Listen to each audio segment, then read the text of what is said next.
Continuando con el módulo de pediatría, revisaremos en esta oportunidad el tema de intoxicaciones. Para ello es necesario entender qué es una intoxicación, pues la intoxicación consiste en la exposición de una o varias sustancias que son tóxicas o que pueden serlo en determinadas condiciones. La forma más frecuente de intoxicación en la parte pediátrica es por vía oral. Pero también existe otro tipo de mecanismos como ser por inhalación en los casos de gases, el contacto dérmico como en el caso de los pesticidas o por vía parenteral cuando existe un error en la administración de medicamentos. Siempre que tengamos un niño que acude a consulta por haber ingerido algún tóxico, debemos preguntarnos si realmente lo ingirió o no, o si tuvo contacto con el mismo, ¿no? Entonces, ante esta pregunta, la respuesta siempre debe ser que sí. Si existe una duda de que haya podido existir contacto con alguna sustancia potencialmente tóxica, obraremos como si el contacto se hubiera producido. Es decir, es preferible obrar en exceso que en defecto. Entonces, en atención primaria, ante toda sospecha de intoxicación, deberemos valorar tres cosas: el nivel de conciencia, se deberá identificar en lo posible el tóxico y la cantidad con la que el niño tuvo contacto o que ingirió. Y además de ello, se deberá estimar la toxicidad de acuerdo al tóxico que el niño haya ingerido o con el cual haya tenido contacto. Dependiendo de esta valoración, tomaremos una conducta. Y las tres posibles conductas son las siguientes. En caso de que no haya ingerido algún tóxico o que esta sustancia no haya sido tóxica en realidad y que no haya producido ningún efecto en este niño, sin alteración en el estado de conciencia ni en sus signos vitales, pues deberemos tranquilizar a la familia, tranquilizar al paciente. No será necesario la administración de ningún tratamiento y deberemos hacer las recomendaciones oportunas para eventos futuros, ¿no? En caso de que el niño sí haya ingerido un tóxico y tenga cierto grado de alteración, ya sea en sus signos vitales o en el nivel de conciencia, deberemos actuar en forma urgente dependiendo del tipo de tóxico. Deberemos valorar la distancia al hospital, deberemos realizar la descontaminación si esta es pertinente y deberemos otorgar medidas de soporte a este niño. Y en caso de que esta ingesta haya sido importante, comprometiendo el estado de conciencia y en sí la vida del paciente, deberemos referirlo a una institución donde haya un departamento de emergencias, donde ahí el manejo va a ser de acuerdo al ABC. Es decir, la evaluación de la vía aérea, de la ventilación, la circulación, la parte neurológica y la parte de la exposición. Entonces, como bien les decía antes, toda sospecha de intoxicación deberemos valorar el estado de conciencia y las constantes vitales. Si existe alteración del nivel de estado de conciencia o alteración a nivel hemodinámico, ventilatorio, es un niño que deberá ser estabilizado y valorado por la terapia intensiva pediátrica. En caso de que el nivel de conciencia y las constantes sean normales, deberemos valorar los síntomas que acompañan a este niño y la toxicidad potencial. Si no existe ningún síntoma, ninguna alteración, el niño, dependiendo el antecedente que haya, se lo valorará, se lo mantendrá bajo observación o se le dará de alta, ¿no? Pero si hubiera algún síntoma o algún dato de toxicidad, deberemos realizar los laboratorios respectivos, esto para valorar los órganos blancos y veremos también si está indicada la descontaminación. Si está indicado, de preferencia se utilizará carbón activado, se eliminará toda la ropa que tenga el niño, se desechará toda esta vestimenta. Y pues bueno, si no está indicada la descontaminación, deberemos considerar si está indicado algún antídoto. Si está indicado, se lo administrará, y si no está indicado, pues se deberá valorar el alta al ingreso u otro tipo de tratamientos dependiendo el tipo de tóxico. ¿Cuáles son los datos sugestivos de intoxicación aguda? Debemos, como factor de riesgo, pues son los niños entre 1 a 5 años.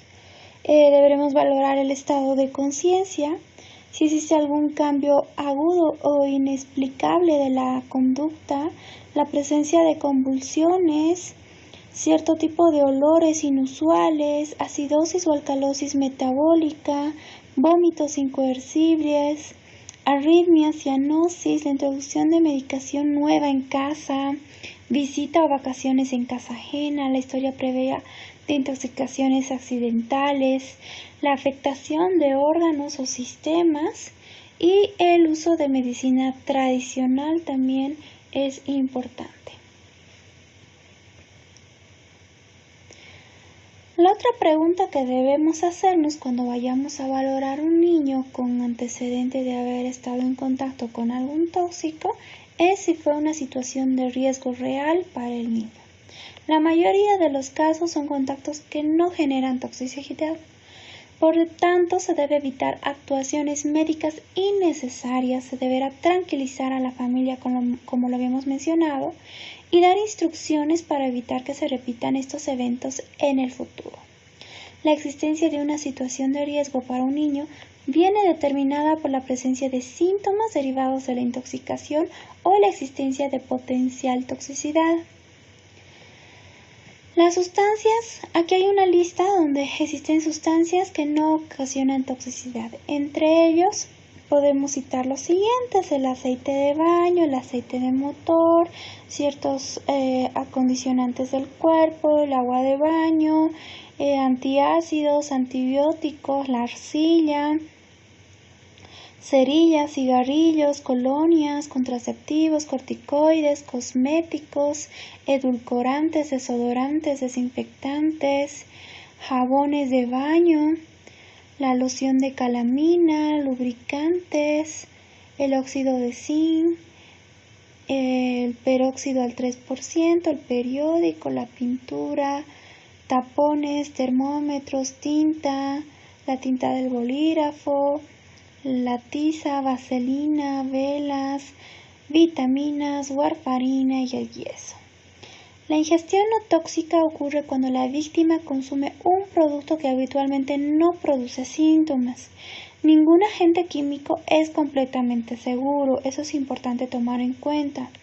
Los materiales de esta tabla han sido ingeridos y no han producido toxicidad significativa, salvo en casos de ingestas masivas. El promedio del volumen de un trago en un niño menor de 5 años es de 5 centímetros cúbicos. El de un adulto es de 15 centímetros cúbicos. Entonces, dependiendo de la sintomatología que tenga nuestro niño, nosotros deberemos identificar a qué síndrome corresponde. Puede que venga un niño con alteración de las pupilas, entonces nos ayudará, dependiendo cómo estén estas, el tipo de tóxico que haya ingerido. Entonces, son diferentes síndromes que podremos valorar, algunos signos.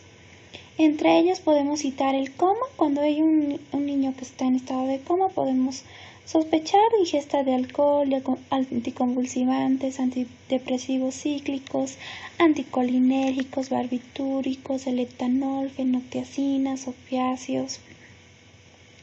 Por otro lado, en niños que tengan algún delirio agitado, también deberemos sospechar de la ingesta de alcohol, del uso de ciertos alucinógenos, simpaticomiméticos. En caso de convulsiones también está relacionado con anfetaminas, anticolinérgicos, antidepresivos, la cocaína, la cafeína, hipoglucemiantes, el propoxifeno, propranolol, la isoniazida. En casos de que haya fiebre, es frecuente esto en niños que ingieren anticolinéricos, fenotiacinas, metales, simpático-miméticos. En los casos de hipotermia estará relacionado también con colinérgicos, etanol, hipnóticos sedantes, hipoglicemiantes. Y como habíamos mencionado, las pupilas, si estas se encuentran mióticas, pues estará la sospecha de haber estado en contacto con etanol, con colinérgicos, nicotina, opioides, fenotiacinas.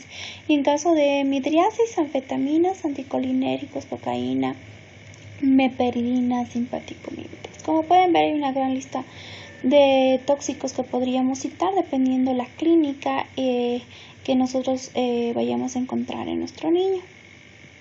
Cualquier sustancia que cause convulsiones o hipotensión puede causar también obnubilación o coma.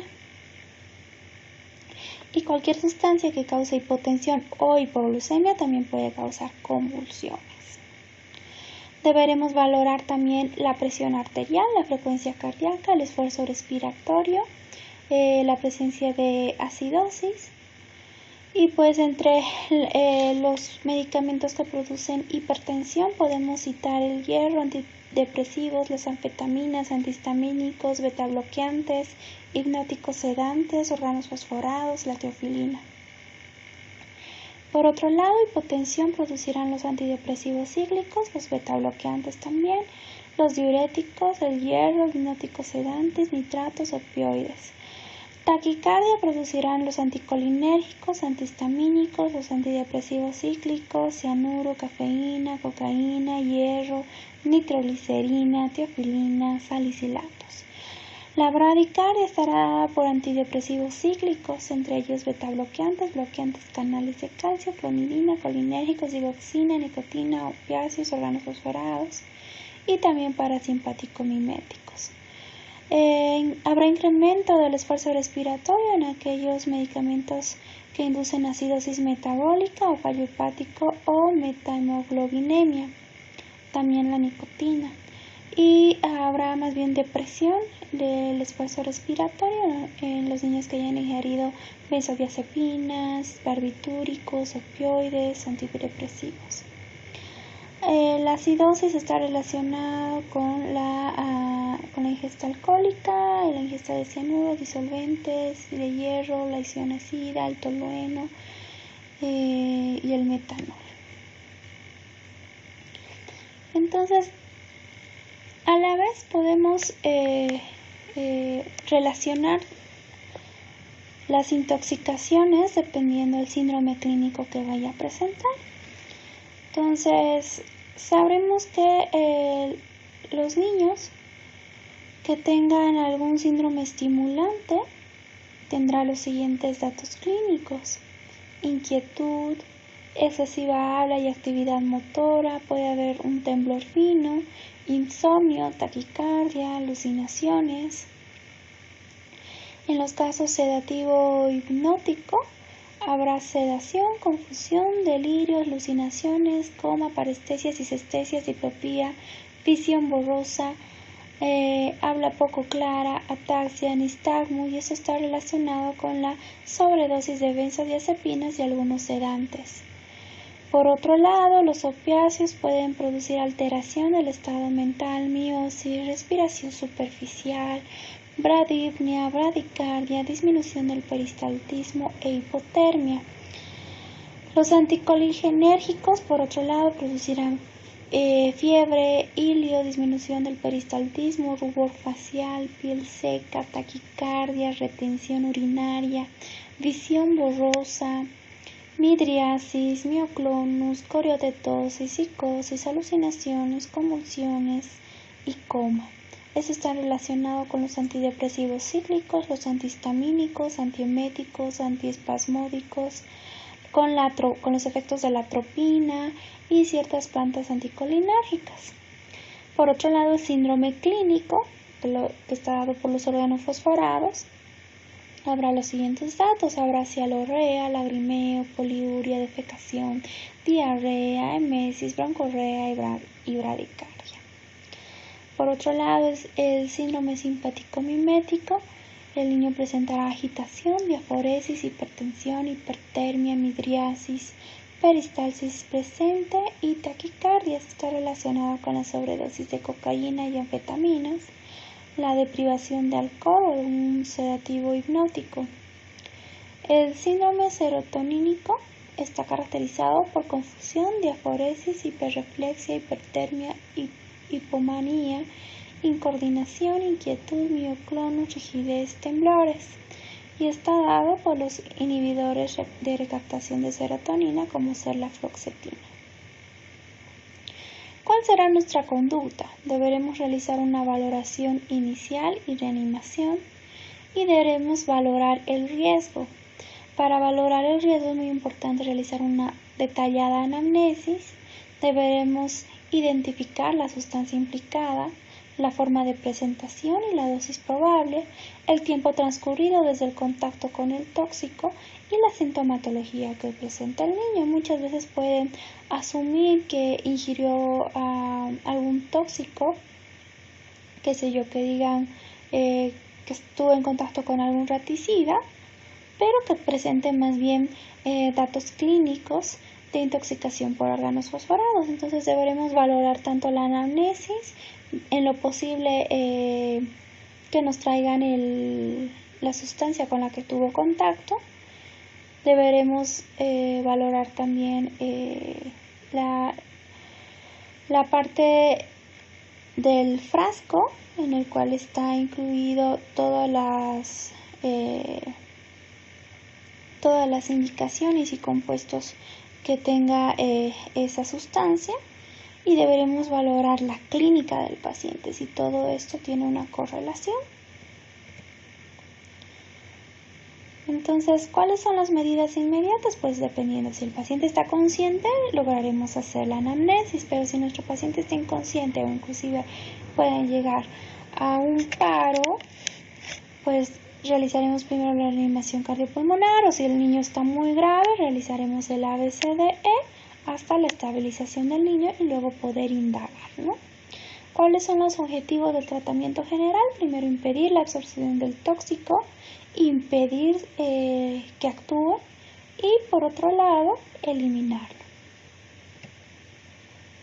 ¿Qué es la detoxificación? Pues la detoxificación ayuda a prevenir la absorción del tóxico o de sus metabolitos activos, incrementando su excreción y contrarrestando los efectos con el uso de antídotos o antagonistas.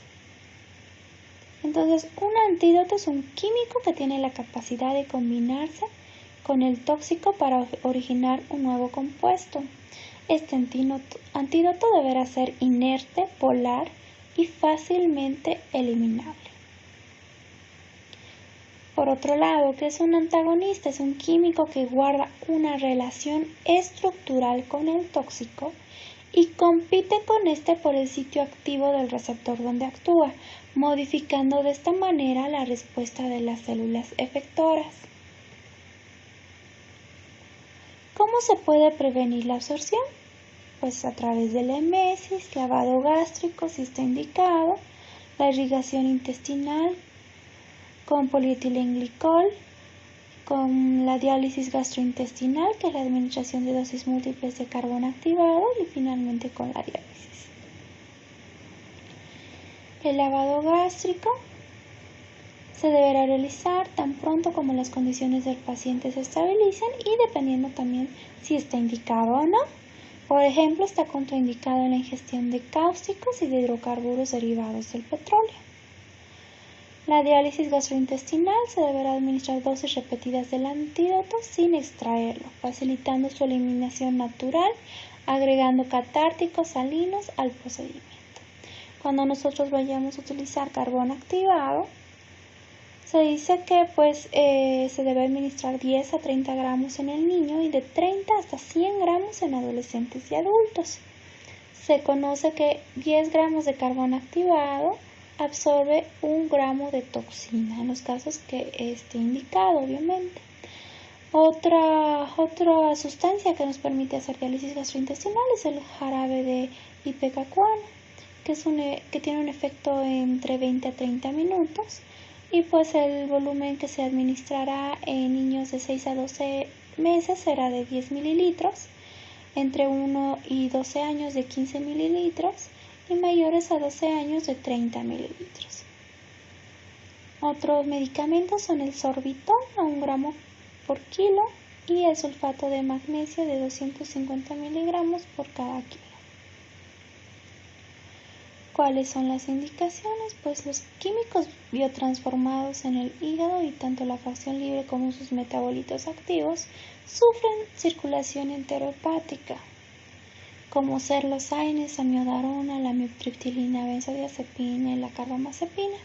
En los casos donde se cumple este mecanismo, pues está indicado realizar la diálisis gastrointestinal. Otra medida es aumentar la excreción y esto a través de una diuresis forzada, cuando se conoce el volumen de distribución del medicamento o sustancia química. Podremos usar también diuréticos como ser la furosemida y el ácido etacrínico, miligramo kilogramo dosis endovenosa. Se podrá también modificar el pH urinario, ya que la mayoría de los químicos actúan a nivel celular en su forma ionizada.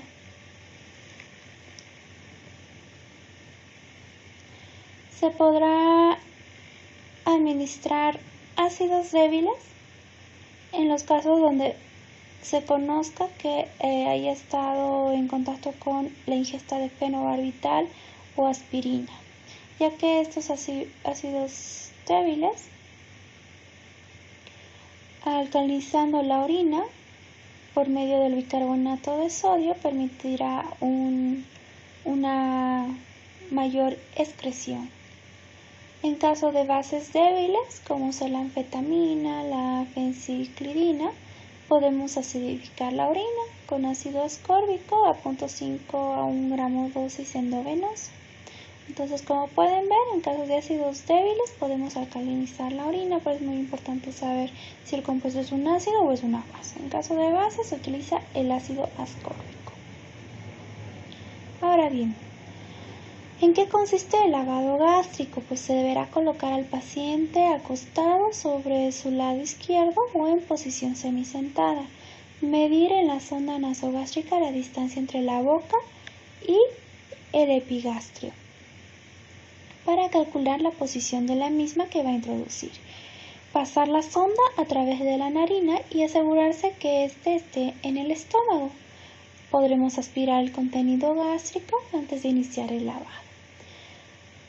Se podrá iniciar administrando solución salina normal con una jeringa de 50 a 200 mililitros cada vez y aspirando hasta que el líquido salga claro. No se deberá retirar de su sitio la sonda. Por otro lado, la diálisis gastrointestinal es a través de una sonda, se administra carbón activado a una dosis de 1 gramo kilogramo dosis disuelto en 30 a 120 mililitros de solución salina o agua de la llave cada 4 horas durante 24 a 36 horas.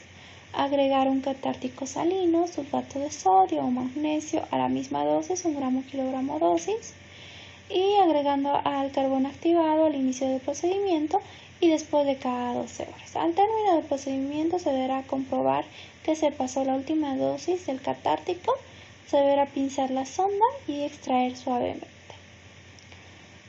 El seguimiento clínico y laboratorial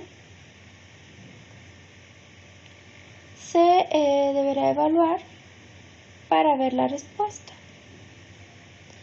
Se deberá valorar a la vez niveles tóxicos a horas 0, 12, 24 y 36 horas. Hablemos ahora sobre cáusticos y corrosivos. ¿Qué es un agente cáustico? Es aquella sustancia que produce quemadura en el tejido con el cual se pone en contacto. ¿Y qué es un agente corrosivo? Es aquel compuesto químico capaz de producir lesiones químicas directas sobre los tejidos.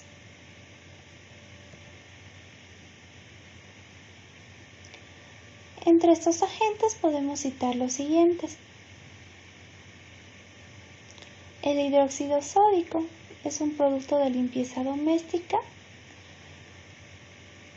fabricación de jabones caseros están basados en este compuesto, al igual que ciertos productos de limpieza. El hidróxido potásico son productos de limpieza doméstica. El carbonato de sodio y calcio se lo utiliza para la fabricación de jabones, secado de frutos en granjas, cremas depilatorias, limpiadores de prótesis dentales y el pulimento de metales. Ciertas sales sódicas como los boratos y fosfatos se utilizan en detergentes industriales, en productos para lavavajillas y reblandecedores de agua. El hipoclorito de sodio en la desinfección de agua potable, de piscinas, de la limpieza doméstica. El amoníaco se utilizará en la limpieza y pulimento de metales, colorantes y limpiadores de joyas. Por otro lado, el sulfúrico se utilizará, es compuesto de las baterías, pilas, se utilizará también con limpiadores industriales. El oxálico en limpiametales, desatascadores, desinfectantes. El ácido clorhídrico en disolventes, limpiametales, desatascadores, anticorrosivos, limpiadores de piscinas. El ácido fosfórico en pulimento de metales. Y así como pueden ver la gran lista de estos ácidos.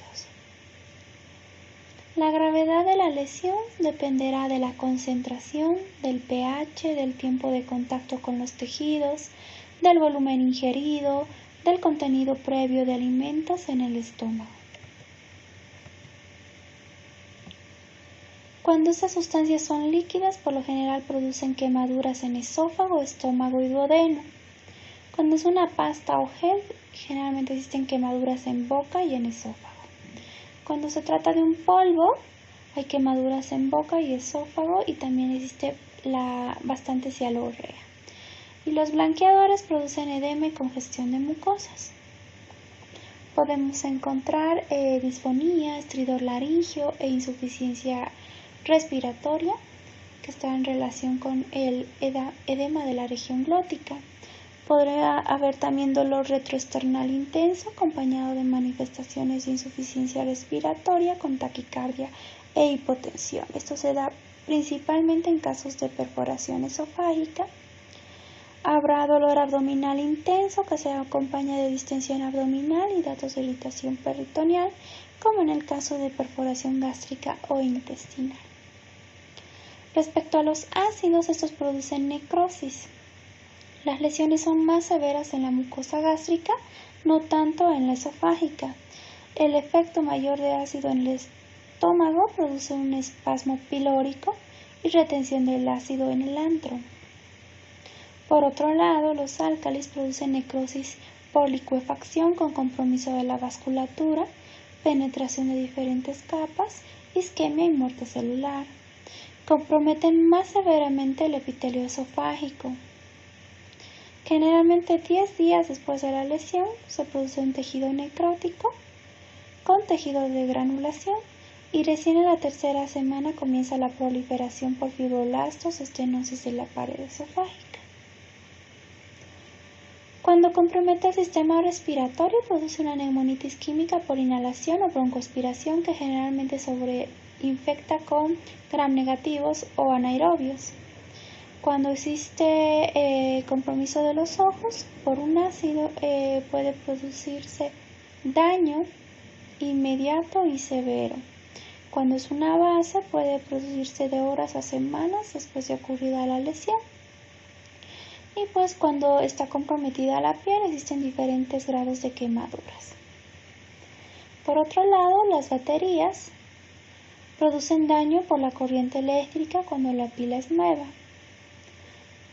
Se producen quemaduras por la liberación de sustancias alcalinas al romperse la membrana que cubre el cáustico. Entonces, ¿cuáles son las manifestaciones clínicas en intoxicaciones por cáusticos? Habrá cialorrea, dolor retroesternal, náuseas, vómitos, disfonía, dolor orofaringeo, disfagia, epigastralgia y dificultad respiratoria. Estará indicado en algunos casos para ver el grado de compromiso. Una endoscopía, de acuerdo a la misma se podrá clasificar el grado de lesión. Se dice que un grado 0 es cuando no existe ninguna lesión. Grado 1 cuando existe edema e hiperemia de la mucosa. Grado 2A cuando existen exudados, erosiones y úlceras superficiales, además de hemorragias. Un grado 2B cuando existen úlceras circunscritas, profundas y circunferenciales. Grado 3A cuando existen pequeñas áreas aisladas de necrosis. Grado 3B cuando existen extensas áreas de necrosis. Entonces, en este caso, ¿cuál será nuestra conducta? Pues primero, mantener la vía aérea permeable, dependiendo el grado de compromiso, mantendremos al niño en ayuno, con fluidoterapia, analgesia, que es muy importante, cierto tipo de medicación que a continuación mencionaremos y al final la endoscopía. Respecto a los medicamentos, podremos utilizar antibióticos dependiendo si sospechamos de que haya broncoaspiración, de que haya algún otro dato de infección. Podremos utilizar ampicilina o cefazolina. Estará indicado en algunos casos el uso de dexametasona o prednisolona y protectores gástricos como ser el sucralfato, la cimetidina, ranitidina u omeprazol. Intoxicaciones por plantas. Entre ellas podemos citar el té de anís estrella, que tiene ciertas propiedades.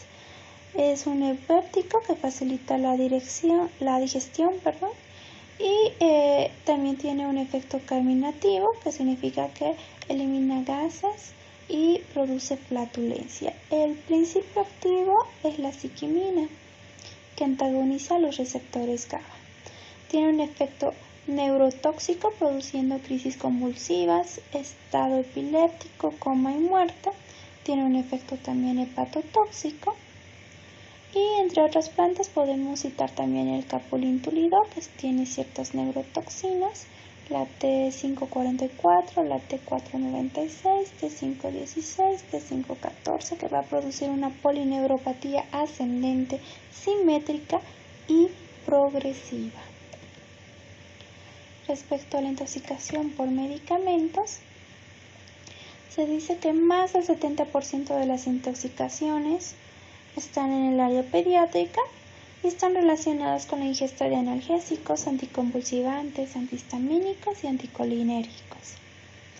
Entre las intoxicaciones más frecuentes en nuestro medio está la intoxicación por hierro, cuya ingestión de 20 a 40 miligramos por kilo de hierro elemental produce toxicidad gastrointestinal, e intoxicaciones moderadas a severas, es decir, de 40 a 60 miligramos kilo y mayor a 60 miligramos kilo, produce toxicidad letal. Existen estadios con lo que respecta a las fases de la intoxicación. El estadio 1 se da en los primeros 30 minutos con síntomas locales gastrointestinales. La fase 2 es la fase de latencia de 4 a 6 horas, donde desaparecen los síntomas y al niño se lo ve bastante tranquilo y estable. La fase 3 es la intoxicación sistémica de 12 a 18 horas, asociada a hemorragia gastrointestinal, hepatotoxicidad, acidosis y choque. Es la etapa donde pues el hierro ya se deposita a nivel mitocondrial y va a producir alteraciones con mayor producción de radicales libres. El estadio 4, secuelas de 2 a 4 semanas con estenosis pilórica o cirrosis hepática y en la mayoría de los casos muerte. El manejo estará basado en la BCDE y el uso de desferoxamina, administrando 5 gramos en 25 mililitros por sonda nasogástrica, que es el quelante. En las intoxicaciones por paracetamol, la dosis terapéutica varía de 10 a 20 miligramos kilogramo dosis, con una dosis máxima de 80 gramos kilo dosis. Su unión a proteínas plasmáticas es baja, en un 25%, y su vida media es menos de 3 horas. Tiene metabolismo hepático, 94% se conjuga en metabolitos inertes, el 2.2% se elimina sin cambios y el 3.8% se hidroxila originando un metabolito activo. La N-acetilimidoquinona es responsable de la toxicidad. se elimina por la orina. Se dice que una dosis única de 100 a 150 miligramos kilogramo peso dosis es considerada como la necesaria para causar intoxicación. Las dosis, se debe tomar en cuenta que dosis terapéuticas pueden producir toxicidad en pacientes hepatópatas. Y bueno, la causa de depresión del glutatión va a penetrar al hepatocito y va a producir una unión covalente con las macromoléculas y esto va a conllevar a una necrosis celular. Produce el mismo daño a nivel renal y miocárdico. Entonces la intoxicación por acetaminofén, dada estos mecanismos de acción, podemos basarlo en 3, básicamente la insuficiencia hepática, insuficiencia renal y miocarditis. ¿Qué va a producir? Anorexia, náuseas, vómitos, palidez y tegumentos. De 24 a 72 horas producirá dolor en área hepática, hepatomegalia, ictericia progresiva, sangrados, hipoglucemia, oliguria y estupor que puede evolucionar hasta el coma. Después de 72 horas, el coma será profundo con convulsiones, depresión respiratoria, agravamiento de la insuficiencia renal y puede presentarse signos de miocarditis. Y al final la muerte por falla cardiorrespiratoria. El manejo es con N-acetilcisteína, que aporta la cisteína como precursor del glutatión. Las primeras 12 horas el daño orgánico se previene prácticamente en el 100% si se administra este antídoto. Hasta las 36 horas la protección será del 50% y si ha pasado más de 48 horas se dice que sobreviven solo entre el 10 al 20% tras la administración de N-acetilcisteína. Su administración es por vía oral a través de una sonda nasogástrica. Ahora bien, existe intoxicación por otros AINES, donde produce intolerancia gastrointestinal y el síndrome AINE con gastroparesia, dispepsia y úlcera péptica. Puede haber retención de líquidos con disminución del flujo urinario y posibilidad de elevar la presión arterial. El riñón es el órgano críticamente afectado y pues en los lactantes se producirá una lesión renal aguda reversible que puede evolucionar a la cronicidad. Producirá también síndrome nefrótico, nefritis intersticial, necrosis papilar, hipernatremia e hipercalcemia. Se dice que el metamizol es uno de los medicamentos más frecuentes que producen la granulocitosis, esto de acuerdo a la FDA, y por tal motivo se suspendió el uso de este medicamento en los Estados Unidos. Sin embargo, pues se ha visto que la frecuencia con la que se produce granulocitosis relacionada a este medicamento es mínima. Ahora, otros efectos, la fenilbutazona producirá dermatitis exfoliativa, el piroxicam, una dermatitis por fotosensibilidad. Se ha relacionado el lupus con la administración de ibuprofeno y tolmetin, solindaco. También una nefritis intersticial alérgica. El solindaco también produce hepatitis por hipersensibilidad y el metamizol también está relacionado con choque anafiláctico. Ahora bien, intoxicación por antihistamínicos. Pues los antihistamínicos de primera generación producen somnolencia, reacciones lentas, estimulación del apetito y manifestaciones anticolinéricas, mucosa seca, retención urinaria, taquicardia, rubor. Los de segunda generación no tienen tantos efectos adversos, pero sí producen arritmias. En sobredosis puede ocurrir coma, convulsiones, distonía, psicosis o alucinaciones, arritmias cardíacas y prolongación del intervalo QT. En niños pequeños puede haber un efecto paradójico de neuroestimulación más que de sedación, eso es muy importante. Y pues se realizará en caso de intoxicación por estos medicamentos la administración de carbón activado. ¿Cuáles son los efectos tóxicos de neurolépticos y fármacos afines? Pues en el sistema nervioso central producirán somnolencia, sopor, coma, depresión respiratoria, disminución de sudor, saliva, reflejos vasomotores, miosis, midriasis. A nivel de los ganglios basales habrá distonías oculobucales y torsión, parkinsonismo y discinesias tardías. A nivel cardiovascular, hipotensión ortostática, bradicardia, efecto quinidina y disritmias. A nivel gastrointestinal, se producirá una boca seca con disminución de motilidad y pseudoobstrucción, y pues puede llegar hasta la muerte por choque, fibrilación ventricular, depresión respiratoria o un síndrome neuroléptico maligno. Ahora bien, vamos a hablar de intoxicación por ciertos químicos. Entre ellos tenemos los órganos fosforados, los carbamatos, herbicidas, fosfúricos y rodenticidas. Los órganos fosforados y carbamatos son compuestos orgánicos liposolubles cuyo fin es el tratamiento de plagas. Se absorben rápidamente por vía oral, dérmica y respiratoria.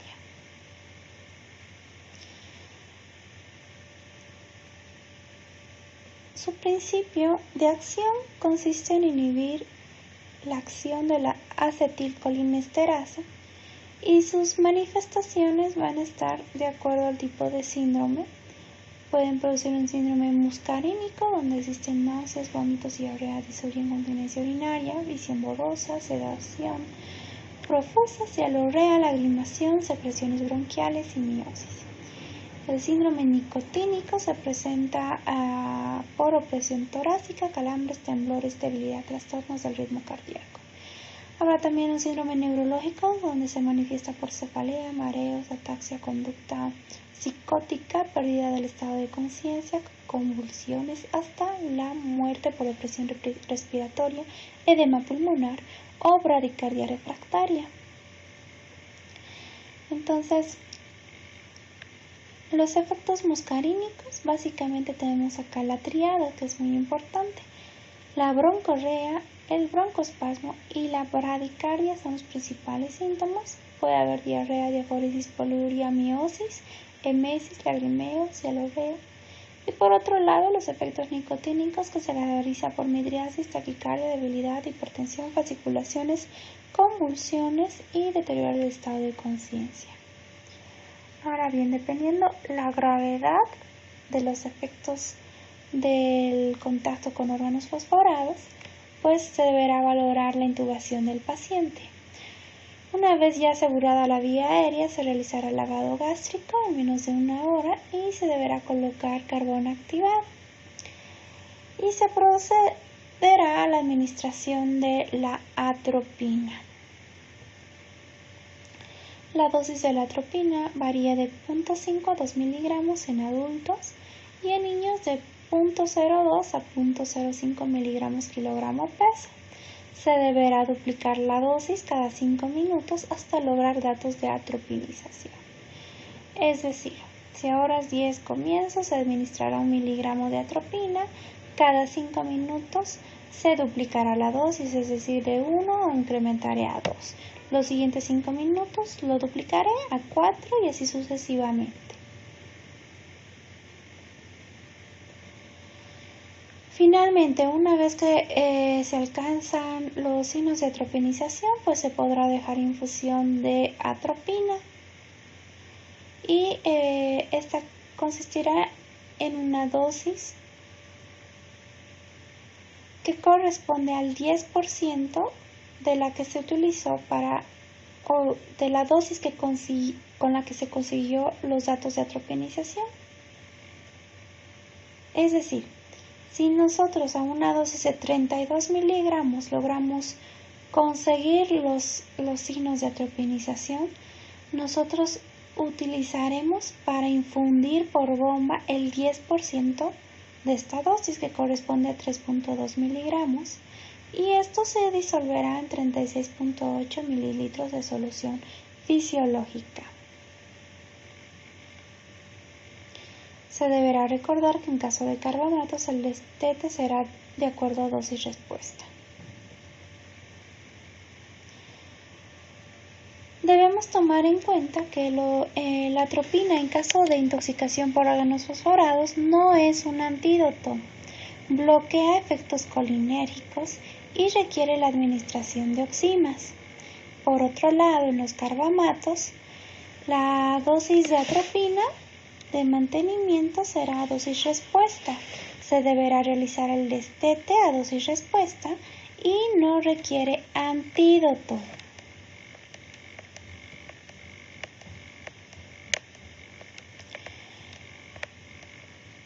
Los órganos fosforados, como habíamos mencionado, su mecanismo es unirse a la enzima acetilcolinesterasa. Esta unión es irreversible.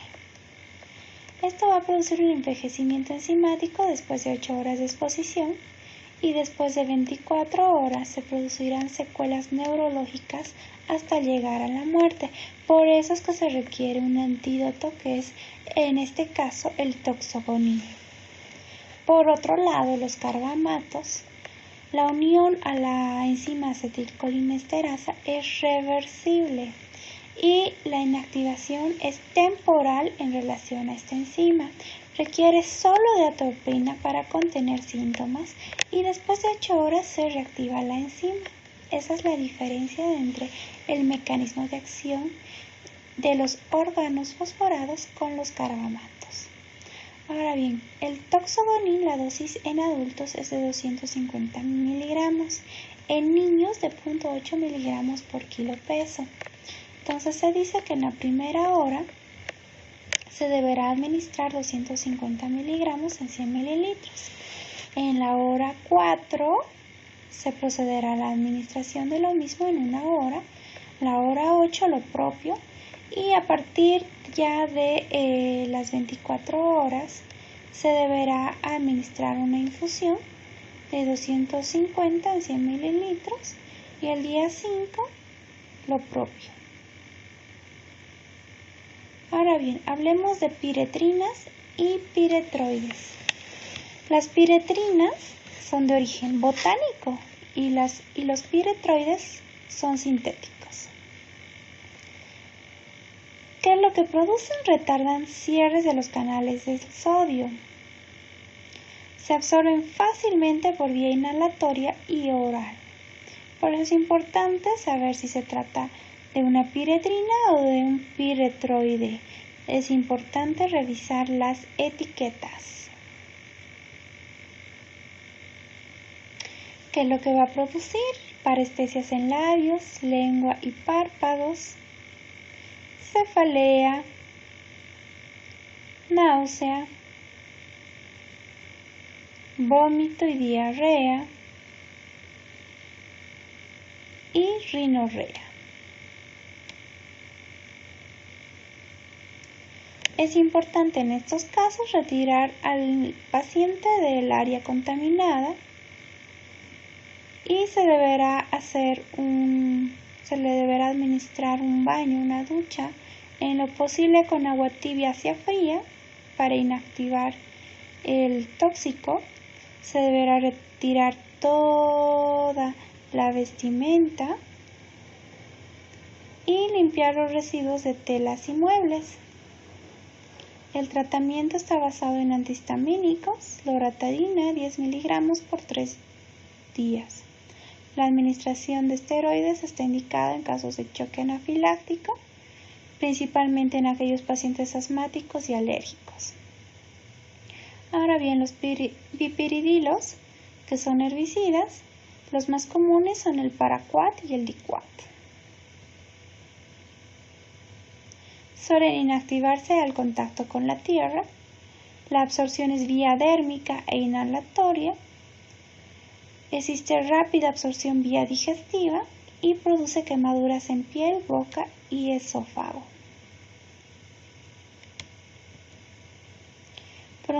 Producen a una dosis de menos de 7.5 mililitros al 20% vómitos, diarrea y alteraciones respiratorias. Cuando la dosis de 7.5 a 15 mililitros produce falla renal, hepática, pulmonar y muerte en 2 a 3 semanas. Y cuando es mayor a 15 mililitros, la intoxicación es fulminante. Produce perforación esofágica con falla multiorgánica, coma, convulsiones y muerte de 1 a 7 días. Produce una infiltración de profibroblastos a fibroblastos, oclusión de espacios alveolares con destrucción masiva tanto de los nemocitos tipo 1 y tipo 2, con aumento de la tensión superficial alveolar.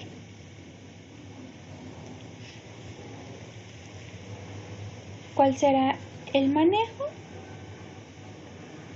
El baño, el contacto con el agua, evitar dar concentraciones de oxígeno altas, y pues se podrá inclusive administrar tierra para que se inactive el medicamento. Los fosfúricos es un polvo negro con olor a ajo o pescado podrido. Produce náusea, vómitos y diarrea. Y es un fumigante que se utiliza en el tratamiento de semillas y granos.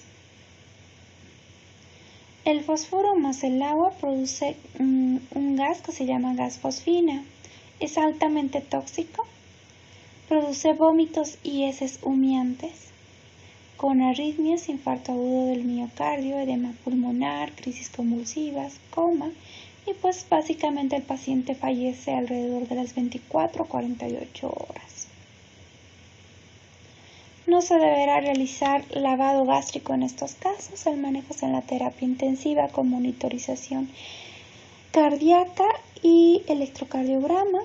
Se podrá administrar sulfato de magnesio y se deberá hacer laboratorios tanto de pruebas de función renal como de función hepática. Sin embargo, el desenlace es la muerte en estos casos. Ahora bien, hablemos de rodenticidas, que son sustancias altamente tóxicas. Entre ellas tenemos el trióxido de arsénico, que actúa al combinarse con grupos sulfidrilos e interfiere en diversos procesos enzimáticos. Va a producir disfagia, dinofagia, náuseas, vómitos, diarrea líquida sanguinolenta, que puede causar choque hipovolémico, colapso cardiovascular, alteraciones mentales, convulsiones. Y pues el aliento tiene un olor característico a ajo. El monofluoroacetato de sodio bloquea los ciclos de Krebs, particularmente en las células nerviosas y cardíacas. Produce prurito nasal, facial y en extremidades, irritabilidad, estupor, vómitos y calambres musculares. El paciente rápidamente cae en coma, convulsiona y presenta depresión respiratoria. Ahora bien, los rodenticidas por lo general son derivados del 1,4-hidroxicoumarina, que son warfarínicos de segunda generación, por ende va a bloquear la síntesis de vitamina K en el hígado. Al inhibir la producción de protrombina, va a inhibir síntesis hepática de factores de coagulación dependientes de la vitamina K, entre ellos, como hemos dicho, la protrombina, que es el factor 2, el factor 7 y el factor 10. El tiempo de acción es de 24 a 72 horas. Y pues, ¿qué es lo que va a hacer? A través de la circulación enterohepática se va a eliminar por vía renal y fecal.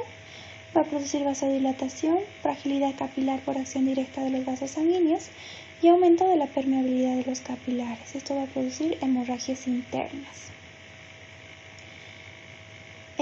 Respecto al cuadro clínico, hay un periodo inicial donde es asintomático, luego se procede con náuseas, vómitos, dolor abdominal, se asocian petequias, equimosis, hematomas, epistaxis, puede haber melenas, hematomesis, hematoquesia, hematuria, y en casos severos puede haber sangrados intracraneales con una ingesta mayor a 100 miligramos kilo.